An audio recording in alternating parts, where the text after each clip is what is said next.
Carl Philip Johnson Jr. And I was a machinist mate, third class. I was drafted in 1943.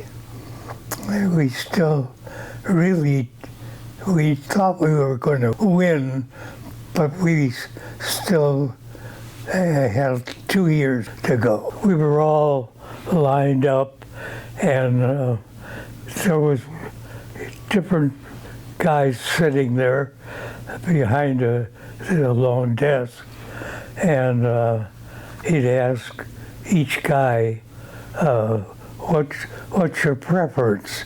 And if a guy said Army, the one guy would put him in the Navy. And I witnessed this the whole time, and when it came to mine, I said, I'd like to be in the Army. And he said, Navy. And I watched him stamp everything. I said, have you stamped everything? And he said, yes. I said, good. I wanted the Navy anyway. He didn't like that. He said, put him in the Marines. I said, no, that's part of the Navy, but I'll just be in the Navy. We were given about a week to get everything settled, and they put us on a train.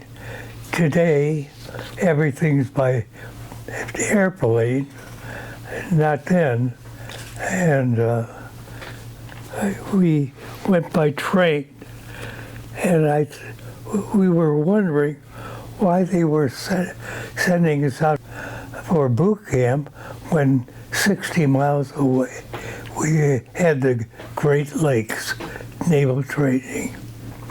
And while we were there, the rumor was we were going to be on the Saratoga, and nobody knew what that was. And when I first saw it, I wondered how something that big would float. It was 3 football fields long. Before I got my job on the Saratoga, we were working, carrying stuff up on the ship for supplies. And the Saratoga at that time was the oldest carrier we had. And that's why it's carrier vessel number 3. Yeah. And I was carrying milk onto the ship with a bunch of other guys. And somebody called out, Johnson, and I responded, and they said, come with me. And so I went. Now, as a backup to that, while I was in high school, I took typing, not because I figured I was going to be a typist, but it was an all-girl class. And so anyway, nothing came of that, except at the end of the semester, the teacher said, Philip, would you stay after? I want to talk to you. She said, I'll give you a C if you promise not to take typing again. And I was terrible at typing, but I put it down on this, and one of our guys on the Saratoga didn't want to be on that detail anymore, and they looked up, and I was a typist. So they called me back. And that was the best thing that had ever happened to me in the Navy, because I was looking at girls in the typing room. Anyway, afterward, they told me to go to the log room, and I went there, and here are 5 guys typing away, and I thought, well, they're going to find out. They're going to find out I don't know how to type. And then came this gruff old guy. He wasn't really old. He just had gray hair. His name was Lieutenant Alvin H. Anderson. He said, I'm your boss, and I'd like you to type this memo for me. And I read through it, and I said, can we talk a little away from all the people? And I said, there are 5 errors in here, and you don't want me to type in errors. And he said, no. Okay, you type it in. So that was the first night, or first day. Second day, he came in, and he had a shorter memo, and he said, type this for me. And I said, I just went like this. And he came over, he said, I've researched this, and I'm surprised, but he said, type it without the errors. And then the third time, he came in with one, and he looked at me, and he said, do it your way. So I didn't realize at the time that this man had only grammar school education, but in machinery, he was an admiral. He was the best, and he really, really a great guy. I didn't have to really type, but they had me in a little cage with a typewriter, and I could spend all night long hunting and pecking to take care of Lieutenant Anderson's memo. And so the guys, we had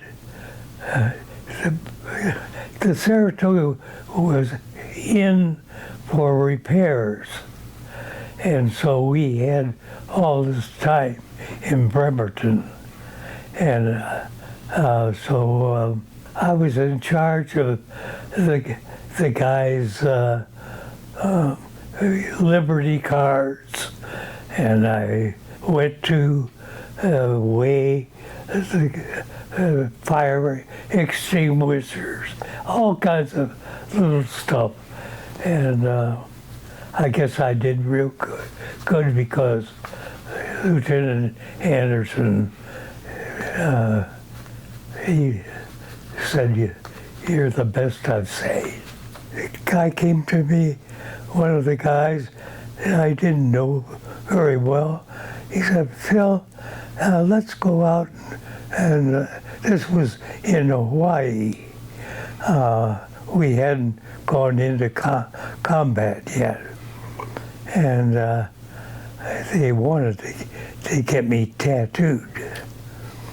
So I went with I didn't know what was going on. Something was up. So they said, let's order I forget the name of the drink. But anyway, I noticed that some of them were elbowing each other and everything, and I was okay. So I got them all, the three of them, drunk. I mean, drunk. So we walked along this avenue, tattoos and all kinds of stuff, and I waited till there was two tattoo guys at the same place, and for two of them, I came in there. I said, "You put a heart with mom on here, and then on the other one, put an anchor with U.S. Navy. But I want you, I want a special one." And he said, "How special? The best you got." Yeah, I know what you mean. And he had a cowgirl hat and shorts and cowgirl boots on, and she was leaning against a corral. And halfway through, Piesmeyer knew that he had been had. And anyway, it went from the top of his shoulder all the way down to his wrist. And when we got back to the ship, the new guy had gotten the old salts tattooed. After the war, everybody went different ways. And I knew a lot of the guys because I was in charge of liberties and everything to 115 guys. So anyway, Piesmeyer, he was a good friend, but it was just a chance thing that when I was going into the hardware store, he was coming out. And he was nowhere near his home.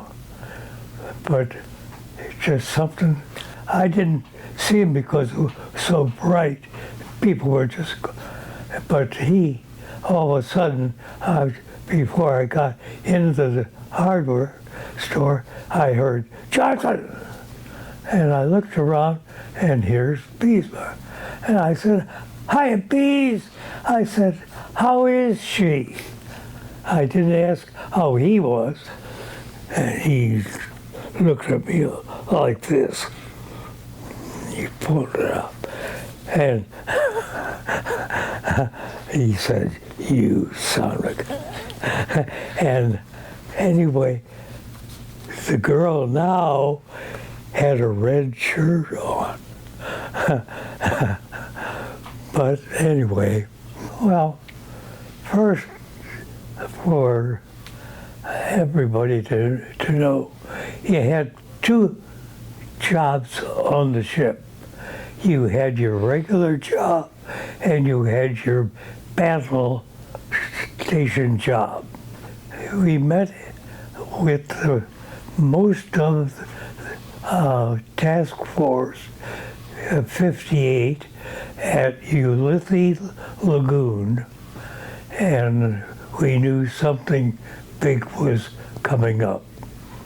And on February 9th, the captain said, you, the crew, are noticing everybody leaving, and we were the next to last to leave with the Enterprise. So we went up, and he said, and we are heading toward Tokyo. And everybody looked at everybody else. We hadn't done anything. We were, Tokyo? Are you sure? No, we didn't say that. And anyway, we went up, and the Saratoga and the Enterprise had been training at Bremerton for night work with the other maybe 18 carriers that we had. They were daytime. And we went up there and we did whatever mayhem we could do. Now, afterward, we found out that we were to make sure that no reinforcements would go down to Iwo Jima to help with what we were going to do there. And when we exhausted that, we went down to Iwo Jima. Now, we got there on the 21st. The invasion was the 19th of February. And the captain got on the thing. He said to your right is way in the background. You can just see the top of what is Iwo Jima, Mount Suribachi. And the other, on the left side, is Chichijima. So we looked around, and everything was fine. So we went to our bunks and talked and everything. And all of a sudden, the siren went off, and we ran to our battle station. My battle station was in 5 and 6 air intakes on the starboard side. Oh, I remember everything. Anyway, a squadron of 18 kamikazes, we didn't know what kamikazes were, attacked us. We shot down 13 of them, but 5 of them got us with releasing their bombs and then crashing into the ship. I was up on the rungs looking out the air intake, and I saw the kamikaze coming, and it looked like it was coming for me. So I scrambled down, and I scraped my arm. I got up with alone. My buddy was not, he didn't make it. He hit the 7 and 8 air intake, and there were 9 guys in there. They all perished. And he kept on going, crashed into the hangar deck, and our planes were all gassed up, and that became a Holocaust. And everybody died there that were on there. But anyway, we had to be rescued because the heat melted the dogs, or the openers to the doors to us. So for us to be a rescue party, we had to be rescued. Well, let me back up. We only had 6 guys in our group. One never made it. So we had 5, and they were all in their 30s, and I was only 19. And the one came up to me, and he said, "Phil, what are we going to do?" And I thought to myself, what are you asking me for? And I said, well, we can't do anything. Let's hide and watch, and we'll see what happens. And the guy said, yeah, that's pretty good. So that's where we were until the battle was over. Now the battle lasted 3 hours and 19 minutes. And at that time, we lost 131 men and about 150 to 200 wounded. So the explosions just were every place. The kamikaze exploded. His bomb exploded. Our ships, our airplanes on the hangar decks were exploding. So it was mayhem. Now, when I say mayhem, mayhem is a term, but everybody knew what they were supposed to do, and we saved the ship. The crew saved the ship. We were all alone out there, and we survived. The ship survived.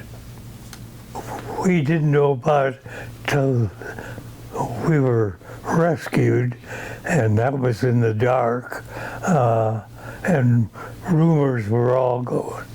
But we had kind of a guy that everybody looked up to, a guy named Johnston, Bill Johnston, and he left his post and went down and said, leave me over the side and give me the hose, and I'll put the thing out, put the fire out.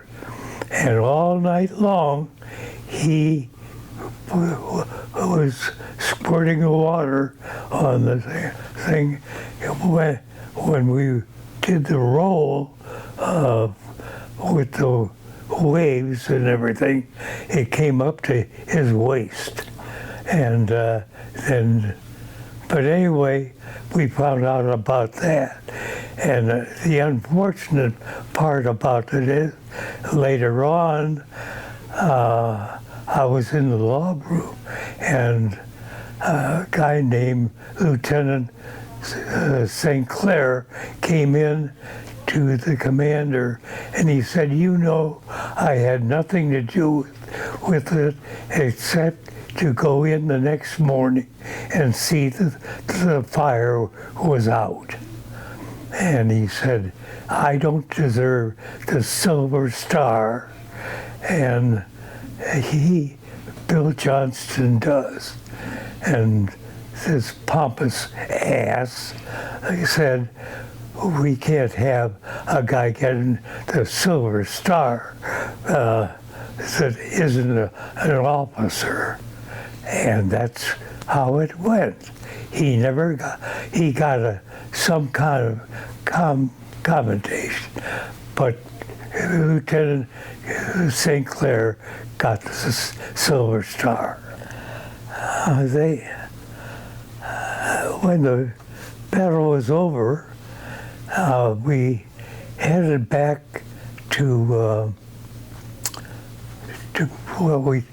Pearl Harbor, And the captain got on, and he said to all the crew, he said, we'll probably be impaired with our hearing from all the explosions. And he was right. And mine started about the latter part of my 80s. But anyway, I was one of 3 guys out of 3,700 that was put in officers training. And I was off the Saratoga, and I didn't know what was happening with the Saratoga. Found out later on they trained a little, and then the war was over, and it transported all the Army and Navy, Marines, and everything back to home. So the Saratoga was scuttled. It wasn't scuttled. It was put in Bikini Lagoon, and they dropped the atom bomb on varying different ships, and it didn't sink the Saratoga at that time. Imagine that. An atom bomb didn't sink it. So they left it in there and did the second atom bomb under the water, and that broke the Saratoga in 2. I got out of the Navy June 20th of 1946 at Great Lakes. Well, there was all kinds of reunions. By that I mean when I first came home on leave from the Saratoga, I rang the doorbell, and my mother came, and she looked at me and dropped to her knees and was feeling my legs and arms. She thought maybe I was wounded, and she was relieved. Called my dad.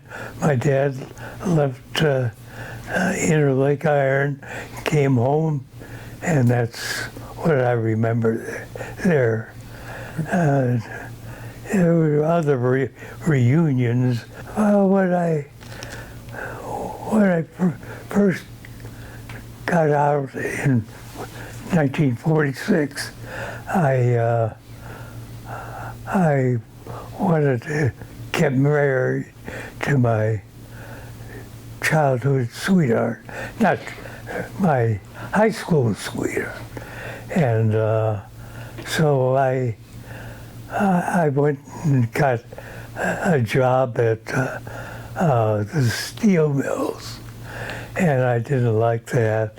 I went to Solo Cup, and I handed out tools, and I knew there wasn't any future there, so I went back to the steel mills, and finally I said, when our first child was born, I said to myself, I remember not sleeping that night and just looking up the ceiling. And I finally came up with, I'm kind of slow sometimes. Everybody talks. I said, hey, if everybody talks, they use a telephone. I think I'll go with the telephone company.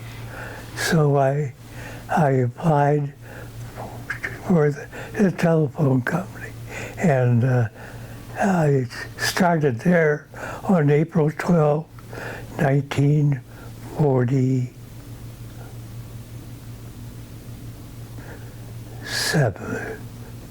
The guy that I replaced wanted to work with his hands, and he ended up a farmer in Indiana. And when the war was over, I saw his name. I called him. I called him, and we met on the 21st of February every year after that. That was the day that we got hit by the kamikaze. Oh, he was first-class machinist mate. He was a very soft-spoken guy. And he had been on Saratoga a year before Pearl Harbor. He was on until the end.